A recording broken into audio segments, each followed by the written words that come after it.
Tentang konsep sabar dulu dalam Islam, kan kemarin belum dijelaskan. Ma'asyiral muslimat yang dimuliakan Allah Subhanahu wa taala.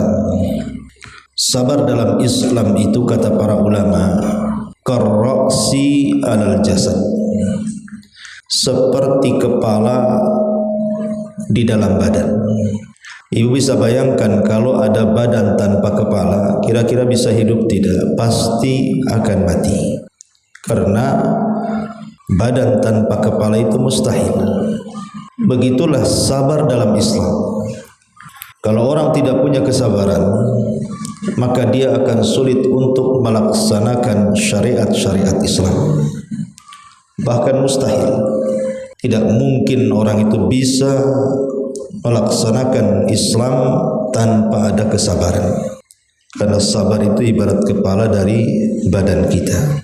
Karena asas dari seluruh amalan-amalan kita itu, baik salat kita, puasa kita, baca Quran kita, zikir kita, haji kita, umrah kita, sebutkan dari amalan kita. Itu tidak mungkin kita laksanakan kalau kita tidak sabar. Karena sabar itu asas pondasi dari semua amal yang kita kerjakan. Dan para ulama ketika membagi tentang sabar itu ada 3 jenis. Pertama, sabar di atas ketaatan kepada Allah Subhanahu wa taala. Yang kedua, sabar ketika menjauhi kemaksiatan kepada Allah Azza wa Jalla. Dan yang ketiga, sabar saat menghadapi qada dan qadar Allah Subhanahu wa taala. Inilah tingkatan-tingkatan sabar. Dan tingkatan yang paling tinggi adalah sabar di atas ketaatan. Dan sabar di atas ketaatan itu tidak bisa dilakukan kecuali karena orang-orang itu mengikhlaskan ibadah kepada Allah. Kalau orang tidak ikhlas, tidak mungkin sabar. Hanya orang-orang ikhlaslah yang bisa sabar saat melaksanakan ketaatan kepada Allah Azza wa Jalla. Karena kalau kita mendorong kesabaran dengan keikhlasan itu, maka ibadah yang berat bagi dia itu akan terasa ringan. Bahkan lebih daripada itu akan terasa lezat. Karena dilakukan karena Allah Subhanahu wa taala dan penuh dengan kesabaran. Karena kalau orang tidak sabar dalam melaksanakan ibadah, seperti ibadahnya orang munafik yang Allah Subhanahu wa taala katakan mereka tidak tegak untuk melaksanakan salat illa wahum kusala, kecuali mereka malas. La yadhkurunallaha illa qalila, tidak mengingat Allah kecuali sedikit. Itulah orang munafik. Kenapa mereka malas untuk salat, malas untuk ibadah, tidak banyak berzikir kepada Allah Azza wa Jalla, suka mengakhir-akhirkan salat? Karena mereka tidak ada kesabaran. Orang munafik itu tidak punya sabar. Kenapa tidak punya sabar? Karena tidak ada keikhlasan. Ibadahnya bukan karena Allah, ibadahnya karena selain Allah. Yura'unan nas, mereka hanya ingin dipandang manusia saja. Makanya kalau orang bisa bersabar ketika beribadah kepada Allah Azza wa Jal, maka dia akan semangat, bahkan akan mendapatkan kelezatan. Karena tidak mungkin orang bersabar dalam ibadah kecuali karena dorongan ikhlas. Yang kedua, sabar ketika meninggalkan kemaksiatan kepada Allah. Kenapa Allah Subhanahu wa taala letakkan sabar saat meninggalkan maksiat itu masuk dalam tartib yang kedua? Karena orang yang meninggalkan maksiat itu belum tentu karena Allah. Tapi kalau sabar dalam melaksanakan ketaatan sudah tentu karena Allah. Tapi kalau meninggalkan maksiat itu belum tentu karena Allah. Bisa saja dorongannya karena sesuatu hal yang lain. Seperti orang yang biasa mabuk tidak mabuk karena habis uangnya. Seperti orang yang suka berzina tidak berzina karena terkena penyakit AIDS kemudian dia berhenti. Seperti orang-orang yang berbuat jahat, dia tidak melakukannya karena sakit. Bahkan orang-orang kafir, ada yang tidak minum khamr. Ketika ditanya, kenapa anda tidak minum khamr? Mereka jawab apa? Demi kesehatan. Jadi meninggalkan maksiat itu belum tentu karena Allah. Orang kafir pun bisa kan begitu. Tapi kalau dia sabar meninggalkan kemaksiatan karena Allah, berpahala dia. Makanya kemudian diletakkan di peringkat yang kedua. Sabar saat meninggalkan maksiat, saat orang menggibah ibu tidak gibah. Saat orang mencaci ibu menahan tidak ikut mencaci. Saat orang menyakiti ibu tahan untuk tidak ikut-ikut menyakiti. Saat ibu melihat orang lain mabuk, ibu tidak mabuk. Saat melihat orang lain judi, ibu tidak mau judi, dan begitu seterusnya. Menahan hawa nafsu untuk tidak melakukan kemaksiatan, itulah yang disebut dengan sabar, tidak mau melakukan kemaksiatan kepada Allah Azza wa Jalla. Ini yang kedua. Yang ketiga, sabar menghadapi qada dan qadar. Sabar menghadapi qada dan qadar Allah Subhanahu wa taala. Seperti di zaman Nabi sallallahu alaihi wasallam, ada seorang wanita yang menangis gara-gara meninggal salah satu putranya. Dan itu putra satu-satunya. Kemudian dia pun tidak mau meninggalkan kuburnya dan menangis menghadap kuburnya. Lah kebetulan Nabi SAW lewat di situ. Kemudian kata Nabi SAW, ittaqillah ya ummah, bertakwalah kau kepada Allah. Tidak boleh melakukan seperti itu, karena itu termasuk niyaha alal mayyit, tidak terima dengan kematian si mayat, menolak takdir, itu tidak boleh. Maka tiba-tiba kemudian ibu ini tidak tahu kalau yang menegur itu Nabi, sehingga dia menjawab dengan jawaban asal-asalan, tidak menghargai Nabi dan mengatakan, iya kau bisa mengatakan seperti itu karena musibah itu tidak pernah mengalami oleh dirimu, aku yang mengalaminya. Wanita ini tidak sadar ngomong sama siapa dia, kok bisa dia mengatakan seperti itu. Ya, kau bisa ngomong begitu karena musibah ini tidak menimpamu, musibah ini menimpaku. Kenapa wanita ini tidak sadar ngomong begitu? Nabi loh lebih hebat musibahnya dibandingkan wanita itu. Kalau wanita ini kehilangan anak, Nabi semua kehilangan anak. Anak laki-lakinya meninggal sejak kecil, Ibrahim, Qasim, Abdullah, itu semua meninggal di waktu bayi. Belum lagi anak wanitanya Zainab meninggal, Rasul masih hidup. Ummu Kulsum meninggal, Rasul masih hidup. Ruqayyah meninggal, Rasul masih hidup. Kurang apa lagi musibah Nabi SAW? Kok wanita ini berani mengatakan seperti itu? Akhirnya Nabi SAW pergilah, karena sudah tidak bisa dinasihati, Rasul pergi. Abu Bakar Siddiq radhiyallahu anhu ketika itu datang dan memberitahu wanita itu, tahukah engkau yang tadi bicara? Kata wanita itu, aku sudah tahu. Itu yang ngomong Nabi loh.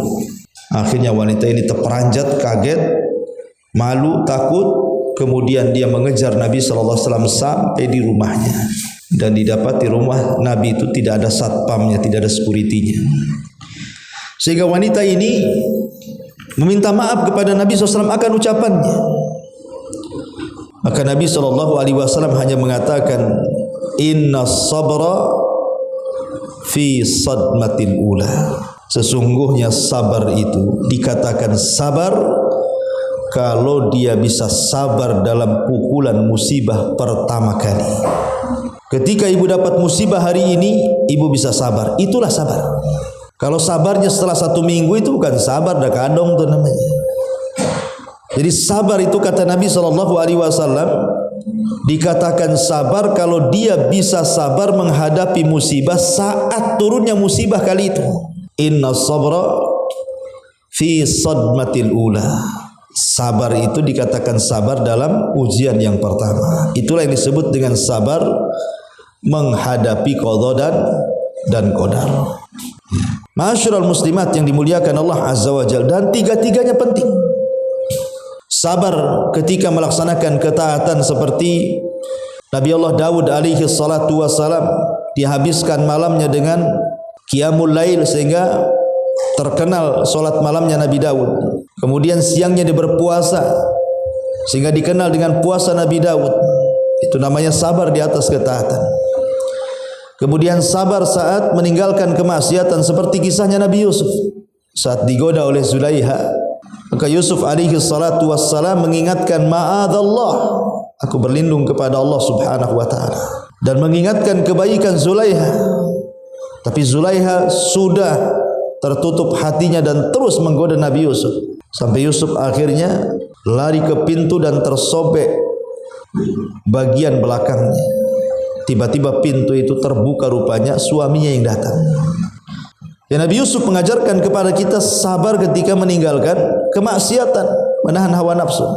Begitu juga sabar ketika menghadapi qada dan qadar Allah subhanahu wa ta'ala. Dan Nabi SAW sudah mengalami semuanya.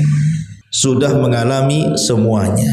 Menggabungkan sabar di atas ketaatan, menggabungkan sabar ketika meninggalkan kemaksiatan, dan menggabungkan sabar di antara qada dan qadar Allah subhanahu wa ta'ala. Terutama yang terakhir, bagaimana Nabi SAW diberikan ujian itu luar biasa.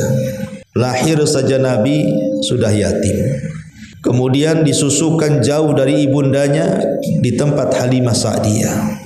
Kemudian setelah itu dirawat, ibunya meninggal, dirawat oleh kakeknya. Hanya 2 tahun kakeknya meninggal. Kemudian dirawat oleh pamannya. Pamannya hidup serba kekurangan, sehingga di usia remaja Nabi SAW sudah pontang-panting mencari uang dengan menjadi penggembala kambing. Kemudian diangkat beliau jadi Nabi. Banyak orang-orang yang kemudian menghina Nabi, mencaci, memaki, mengatakan Nabi gila, Nabi tukang sihir. Dikatakan Nabi SAW dukun, tukang tenun, pemecah belah, perangkai syair dan macam-macam. Belum lagi disakiti secara fisik. Kemudian Nabi SAW harus diusir dari Mekah, kemudian hijrah ke Madinah. Kemudian di kota Madinah, istrinya difitnah berzina dengan Safwan ibn Mu'attil. Tersebarlah fitnah kepada keluarga Nabi SAW. Dan begitu seterusnya. Tapi Nabi SAW adalah Nabi yang luar biasa, mengajarkan kepada kita bagaimana cara menghadapi hidup. Sehingga kita sebagai umatnya, Bu, kalau ibu dapat musibah, sebutkan apapun musibahnya. Coba lihat musibah Nabi. Pasti yang ibu rasakan pernah dirasakan Nabi. Dan Nabi mengajarkan bagaimana cara solusi menghadapinya. Menghadapi dengan cara sabar di atas qada dan qadar Allah subhanahu wa ta'ala. Dan sabar juga, selain daripada ada 3 jenis ini, ada 3 jenis yang lainnya yang disebut dengan sabar lillahi, sabar billahi, dan sabar ma'allahi. Ada sabar billah, ada sabar lillah, ada sabar ma'allah. Dan ini berlaku di 3 sabar tadi. Ketika kita sabar di atas ketaatan, maka sabarlah lillah wa billah wa ma'allah. Ketika kita sabar meninggalkan kemaksiatan kepada Allah, maka sabarlah lillah karena Allah, billah dan juga ma'allah. Ketika kita sabar menghadapi qada dan qadar, berarti kita juga harus sabar lillahi wa billahi wa ma'allah. Berarti semua ada 9 macam kan. Kita kupas sedikit. Sabar lillah saat melaksanakan ketaatan kepada Allah, artinya sabar yang ibu lakukan itu lillah karena Allah, bukan karena tekanan suami. Kata suami, kau sholat, kalau tidak saya ceraikan kamu. Bukan itu. Betul-betul melaksanakan ketaatannya lillah karena Allah. Karena sesuatu yang dikerjakan karena Allah itu, maka akan ringan bagi dia. Kemudian yang kedua, saat bersabar menghadapi ketaatan kepada Allah itu harus billahi. Apa billah? Ba di sini maksudnya ba al-isti'anah. Kita meminta pertolongan kepada Allah Azza wa Jalla. supaya kita bisa sabar. Sebab pertolongan Allah itu penting. Ibu tidak mungkin sabar mendengarkan kajian saya di sini kecuali ibu dapat pertolongan Allah sehingga ibu bisa melangkahkan kaki dari rumah ke masjid ini. Kalau tidak ada pertolongan Allah, Bu, ngapain datang ke Masjid Salahuddin? Karena Bu Mero ada YouTube-nya, bagus, live aja tengok di YouTube kan begitu. Itu tak sabar tuh. Ya, dia tidak tahu bahwa hadir dengan tidak hadir itu beda. Kalau hadir itu memang duduk di majelis taklim, didoakan para malaikat, dihapuskan dosa-dosanya, banyak keistimewaannya, diturunkan rahmat, berkah, ketenangan, macam-macam kan keutamaan orang bermajelis taklim itu. Ya, jadi sabar billah itu artinya sabar dengan terus meminta pertolongan kepada Allah, jangan sampai futur. Kemudian kalau orang sabarnya sudah karena Allah, kalau orang sabarnya sudah minta pertolongan Allah, maka akan berakhir apa? As-sabru ma'allah. Berarti dia akan terus bersama Allah Subhanahu wa taala. Maka kalau Allah sudah bersama kita, tidak ada yang perlu ditakuti, Bu. Kalau Allah sudah bersama kita, tidak ada yang perlu dikhawatirkan. Begitu juga sabar ketika ibu menjauhi kemaksiatan. Ibu ada niat nih datang ke kawannya mau gibah ria. Ya. Mau sama-sama gibah nih sudah direncanakan. Sadar ibu, malas saya ke rumah si Anu. Kenapa? Pasti gibah di sana. Tapi suntuk juga di rumah. Mulai setan datang. Pergilah sana, ngapain pegang bohong di rumah katanya. Tapi akal ibu mengatakan, alah nanti sampai di sana gibah lagi. Nah, di sini terjadi perang setan dengan malaikat di sini. Kemudian ibu pikir, sudah tidak mau pergi. Kalau acara gibah saya nggak mau pergi. Maka ibu kemudian tidak perginya lillah karena Allah. Tahu bahwa itu acara gibah, nggak akan pergi saya. Lillah karena Allah. Kemudian yang kedua, billah, dengan meminta pertolongan kepada Allah. Ya Allah, lindungi aku dari orang-orang yang suka gibah itu ya Allah. Maka kalau ibu sudah niatnya karena Allah, meminta pertolongan kepada Allah, maka ibu akan dilindungi Allah. As-sabru ma'allah. Begitu juga sabar ketika menghadapi qada dan qadar. Kalau ibu saat menghadapi qada dan qadar, mungkin berupa musibah kesehatan sakit, mungkin berupa ekonomi akhirnya gulung tikar, mungkin boleh berupa pekerjaan kena PHK, mungkin boleh jadi karena kenakalan, mungkin ujian dari anak-anak, keluarga, orang tua dan tetangga, macam-macam ujian itu. Kalau ibu ketika menghadapi ujian-ujian ini yang merupakan takdir Allah Azza wa Jalla, hadapi dengan lillah karena Allah.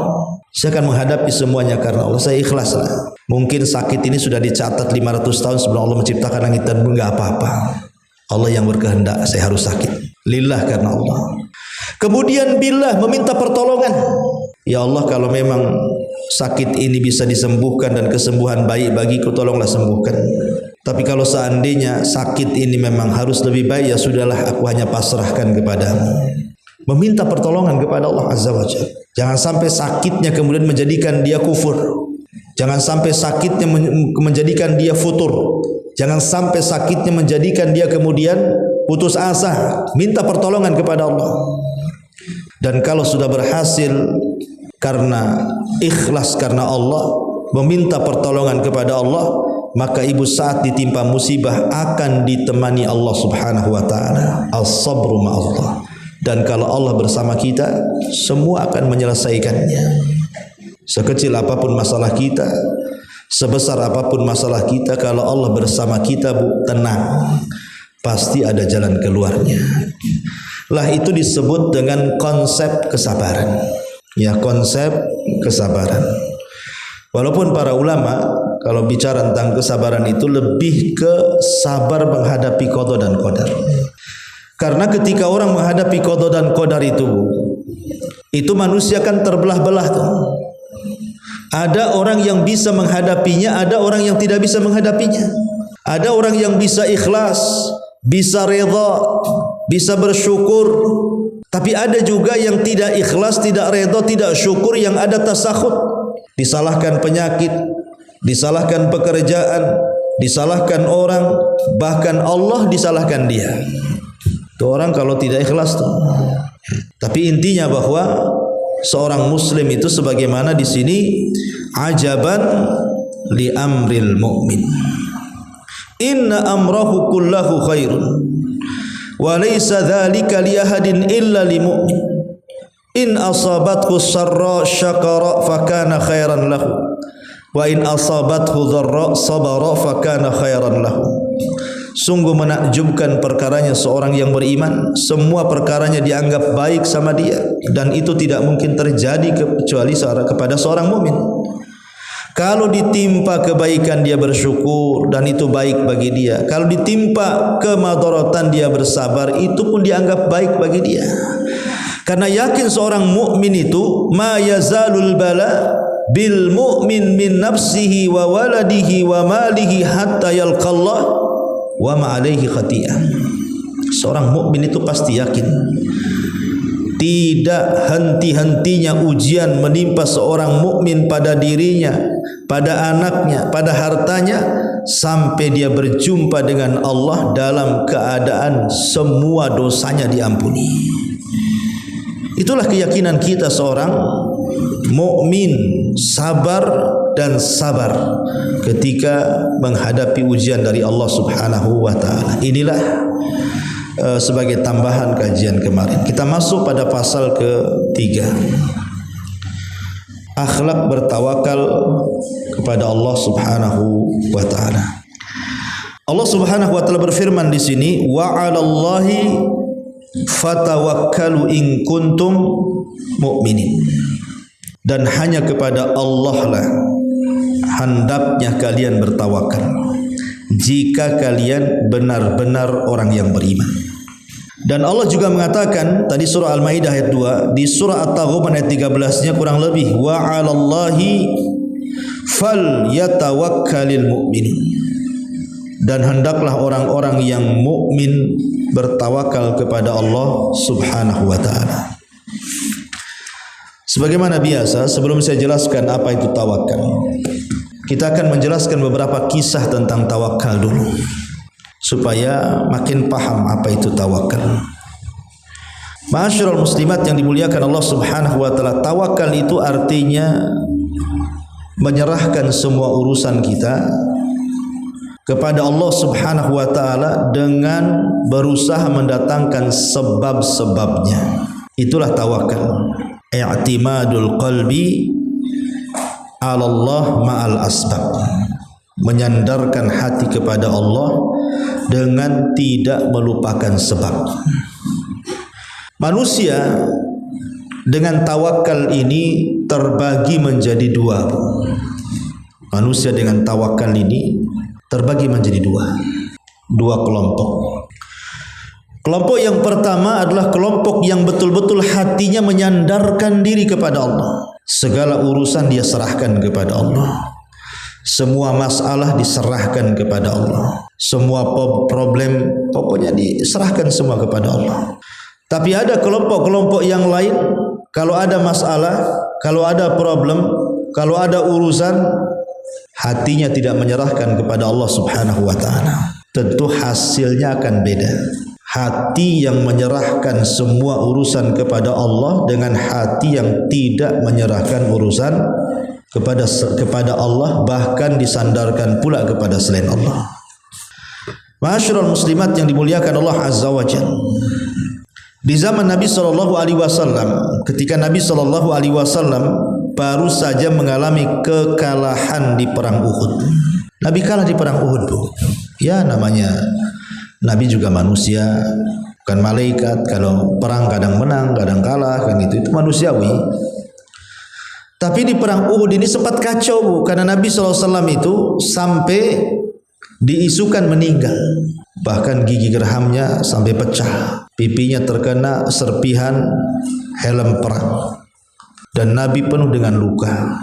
Bukan hanya Nabi, hampir semua sahabat penuh dengan luka. Lah ketika kemudian kaum muslimin mengalami kekalahan di perang Uhud, baru saja mereka kemudian sampai di kota Madinah, belum pun mereka beristirahat, luka-luka mereka masih menganga, belum pun diobati. Tiba-tiba ada kabar kepada Rasul bahwa Abi Sufyan yang ketika itu masih kafir, belum masuk Islam, akan membawa pasukan lebih besar dibandingkan pasukan Uhud. Pasukan di Uhud saja sudah merepotkan Nabi, bahkan Nabi dan sahabat kalah. Ini ada isu ada pasukan yang lebih besar daripada pasukan di Uhud yang dipimpin oleh Abu Sufyan yang ketika itu masih musyrik untuk menyerang Madinah. Coba bayangkan, kalau kita yang di posisi mereka, menggigillah kita, sudah kalah mau diserang lagi dengan pasukan yang lebih besar kan itu. Tetapi Nabi SAW mengajarkan tawakal kepada para sahabat. Dan itu disebutkan di dalam Al-Quran, alladzina qala lahumun nasu innan nasa qad jama'u lakum fahsyauhum fazaduhum imanan wa qalu hasbunallah wa ni'mal wakil. Yaitu orang-orang yang mentaati Allah dan Rasulnya, yang kepada mereka ada orang-orang yang mengatakan sesungguhnya manusia telah mengumpulkan pasukan besar untuk menyerangmu, karena itu takutlah kalian kepada mereka. Maka perkataan itu menambah keimanan mereka, dan mereka pun menjawab, cukuplah Allah sebagai penolong dan Allah sebaik-baik pelindung. Nabi mengajarkan tawakal. Katakan wahai para sahabat, kalau memang ada pasukan yang lebih besar yang datang daripada pasukan Uhud, walaupun kita kalah di Uhud, hasbunallah wa ni'mal wakil. Cukup Allah sebagai penolong, cukup Allah sebagai pelindung. Maka para sahabat bertambah keimanan mereka dan siap tempur walaupun baru kalah. Subhanallah. Akhirnya apa yang terjadi ketika Rasul dan sahabat menyandarkan urusan kepada Allah, musuh itu hanya gertak saja, tak datang pun ketakutan. Ya. Itulah kemudian kalau urusan diserahkan kepada Allah. Tapi kalau urusan diserahkan kepada selain Allah, seperti kisah siapa? Kisahnya putra Nuh.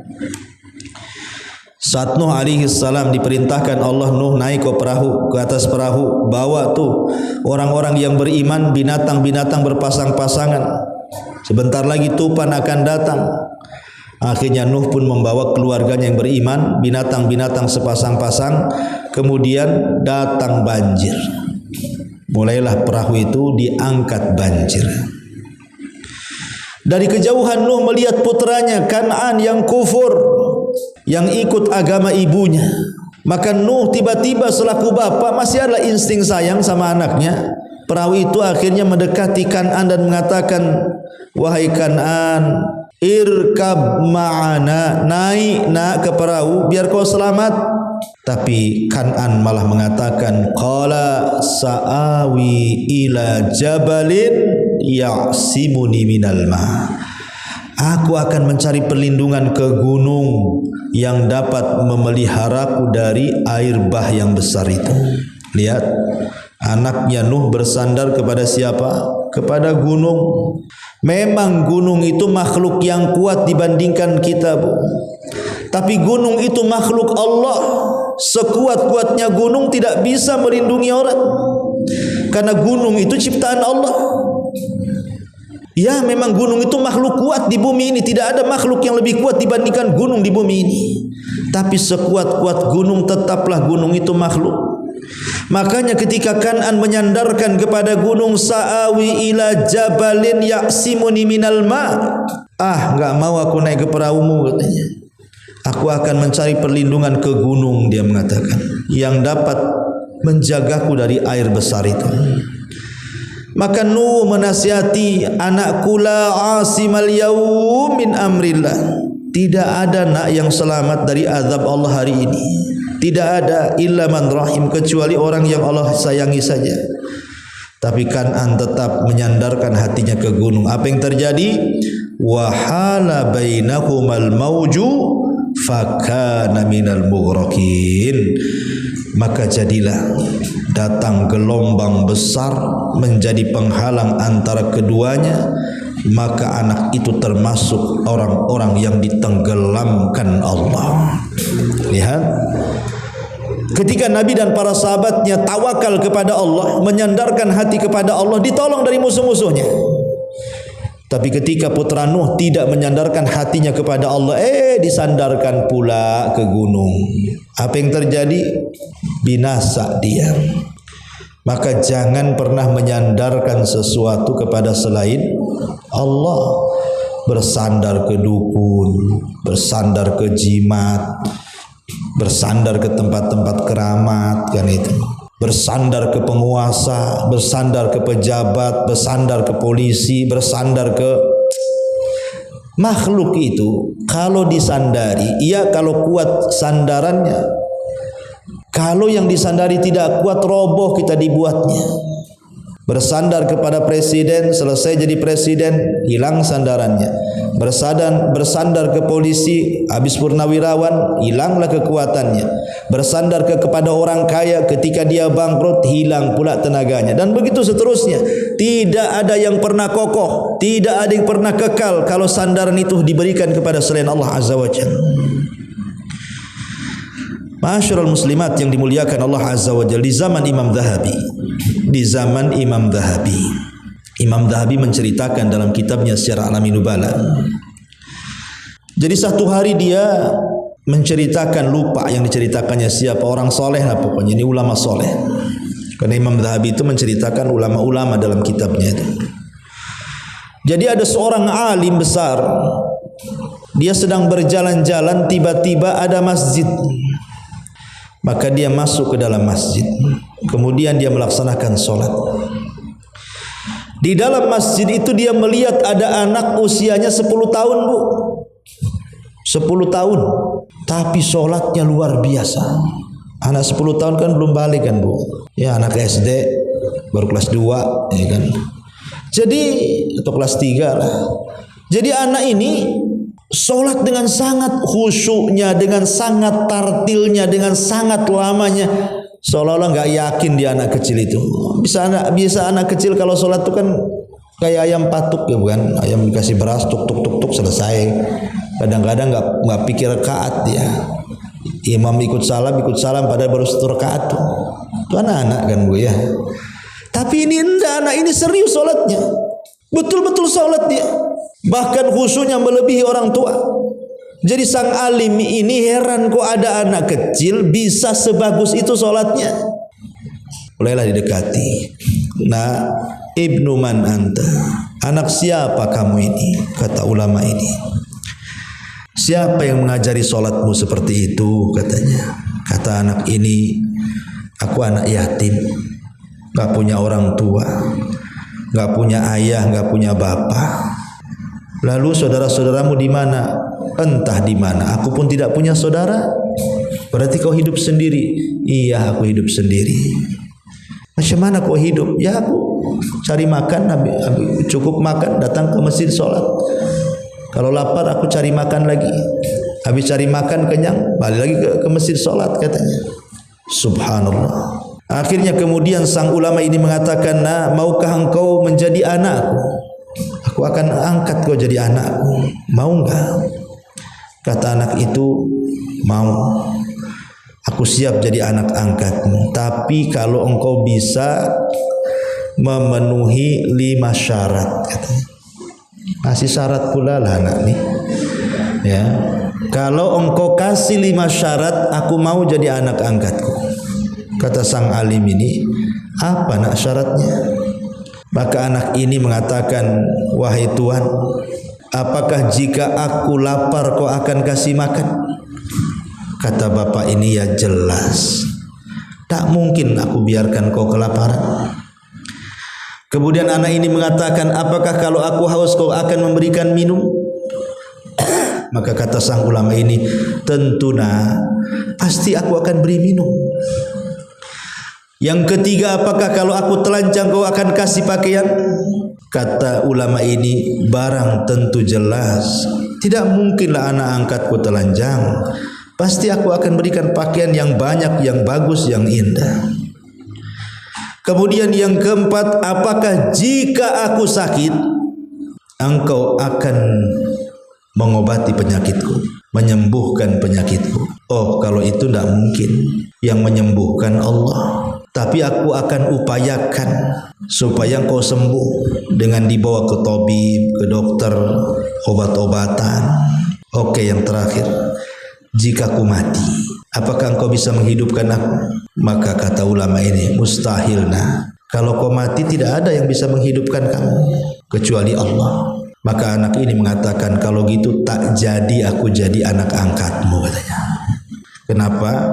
Satu syarat terakhir kau tak bisa melakukan, katanya.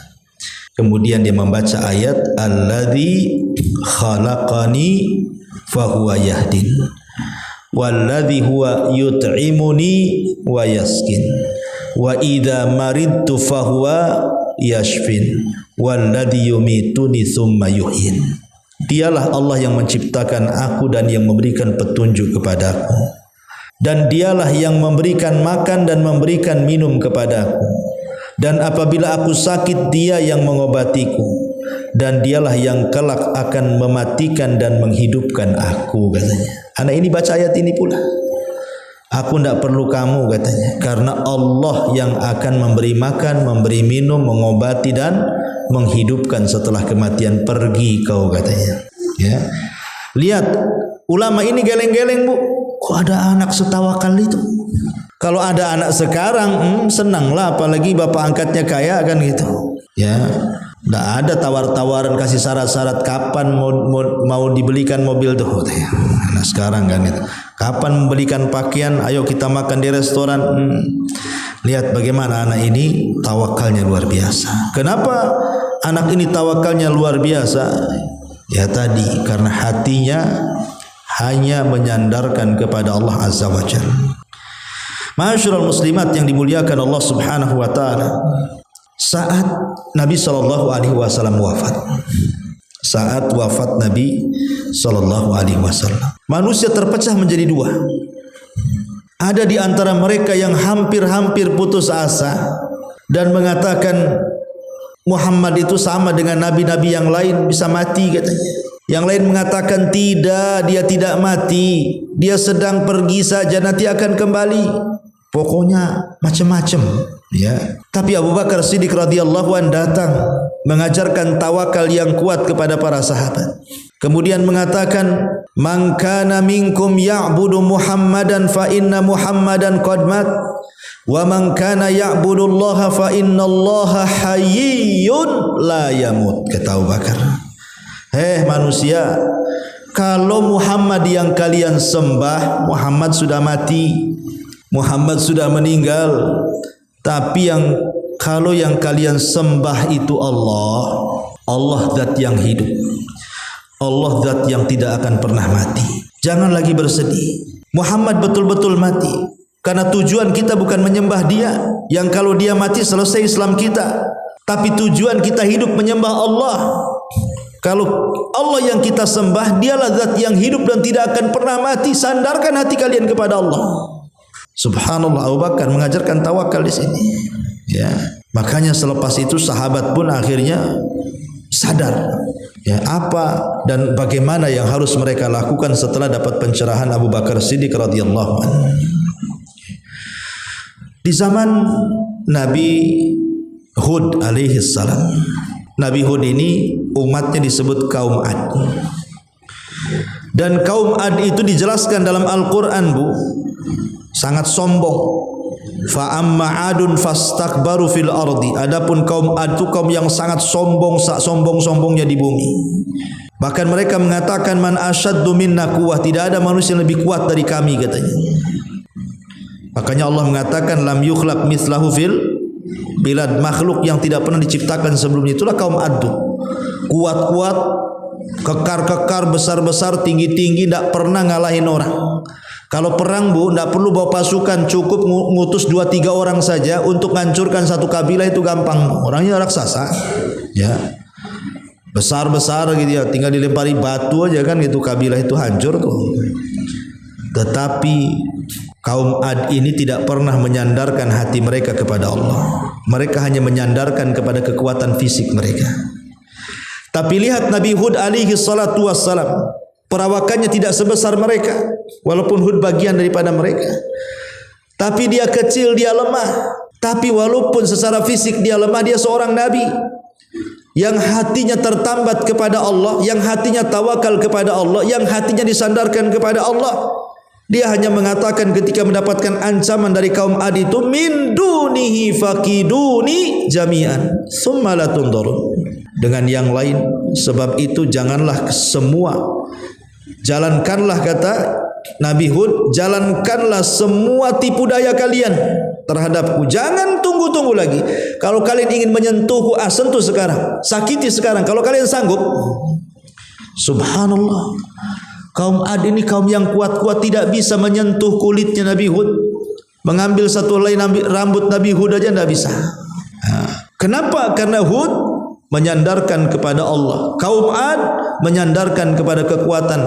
Lihat ujung daripada kisah kaum Ad ini, Allah binasakan mereka karena mereka tidak pernah menyandarkan kepada Allah Subhanahu wa taala. Tapi Hud menyandarkan kepada Allah, Allah selamatkan dari musibah besar itu. Nabi SAW juga saat hijrah, lihat hijrahnya Nabi itu akhtarul hijrah kan, sebahaya-bahaya hijrah. Tapi Nabi mencontohkan bagaimana tawakal kuat dan mengambil sebab. Ya, dan bukan tempatnya kita bercerita tentang hijrah Nabi. Tapi yang saya katakan bagaimana Rasul diselamatkan Allah sampai berhasil lepas dari kepungan orang-orang musyrik karena tawakalnya kepada Allah dan karena mencari sebabnya sehingga tawakalnya berhasil. Bahkan Ibrahim ketika meninggalkan Hajar dan juga Ismail di sebuah tempat yang tidak ada tanaman, tidak ada ini, tidak ada itu, matilah sebenarnya Hajar dan Ismail itu sebenarnya kalau secara logika. Tapi Hajar wanita yang tawakal. Kalau ini perintah Allah Ibrahim, tinggalkan saja, enggak apa-apa. Allah tidak mungkin menyia-nyiakan kami di sini. Betul. Setelah Ibrahim pergi ke Palestina, rupanya datang suku Jurhum menyelamatkan dua manusia mulia ini. Kemudian suku Jurhum ikut tinggal di situ pula, akhirnya jadi kampung. Mereka hidup besar, sehat. Akhirnya Ismail pun tumbuh menjadi anak yang luar biasa. Kenapa bisa hidup? Kenapa bisa seperti itu? Tawakal kepada Allah Subhanahu wa taala. Tawakal yang kuat. Dan saya akhiri dengan perkataan Imam Hasan Al-Basri. Imam Hasan Al-Basri ketika ditanya tentang rahasia zuhud, Imam Hasan Al-Basri itu kan dikenal Imamuz Zahidin, imamnya orang yang zuhud, itulah Hasan Al-Basri. Ya Imam, rahasia zuhudmu itu apa? Katanya orang. Kata Hasan Al-Basri, kalau engkau ingin zuhud, lakukan 4 perkara katanya. Lakukan 4 perkara. Apa itu 4 perkara? Alimtu anna rizki la ya'khuduhu ghairi fatma anna qalbi. Aku tahu rizkiku tidak mungkin diambil orang, maka tenanglah hatiku. Wa alimtu anna amali la yaqumu bi ghairi. Anna amali la yaqumu bihi ghairi. Dan aku tahu bahwa amalanku tidak mungkin diwakilkan orang. Fasyugiltu bihi wahdi, maka aku yang sibuk sendirian mengumpulkan pahala dalam amalan. Wa alimtu annallaha muttali'un alayya, dan aku tahu bahwa Allah senantiasa memperhatikan diriku. Fastahyaitu an yarani ala maksiatin, aku pun malu kalau Allah sampai melihat aku bermaksiat. Wa alimtu annal mauta yantadiruni, aku tahu kematian itu sedang menungguku. Fa'adadtu zad liliqa'i rabbi, maka ku tambah bekalku karena aku tahu akan ku berjumpa dengan Rabbku. Inilah 4 perkara. Salah satunya apa? Alimtu anna rizki la ya'khudu ghairi. Aku tahu rizkiku tidak mungkin diambil orang lain, maka tenanglah hatiku. Orang kalau tawakal kuat kepada Allah tidak mungkin khawatir dengan rizkinya. Orang yang tidak tawakal itulah takut kalau seandainya rizkinya diambil orang, sehingga akhirnya saingan sikat sikut kiri kanan. Ya, dalam dunia tender itu, karena dia nggak yakin itu, dia harus nyogok sana nyogok sini supaya dapat menang tender. Walaupun melakukan hal-hal yang diharamkan, walaupun harus mendolimi orang, dia nggak yakin bahwa rizki itu sudah di tangan Allah. Kewajiban kita hanya tawakal dan berusaha dengan cara yang baik. Ya. Karena kalau orang tidak tawakal begitu, akan berbuat jahat, akan mencuri, akan merampok, akan berbuat jahat. Kalau orang tidak tawakal kan, karena tidak yakin dengan takdir. Ya, wallahu alam.